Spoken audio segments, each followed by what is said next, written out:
شروع اللہ کے نام سے جو بڑا مہربان اور نہایت رحم فرمانے والا ہے۔ حضرت ابو ہریرہ رضی اللہ تعالیٰ عنہ سے مروی ہے، انہوں نے کہا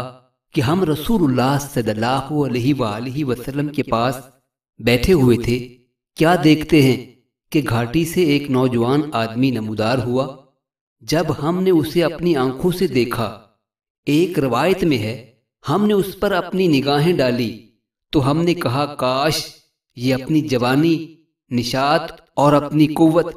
اللہ کے راستے میں خرچ کرتا۔ رسول اللہ صلی اللہ علیہ وآلہ وسلم نے ہماری یہ بات سن لی، فرمایا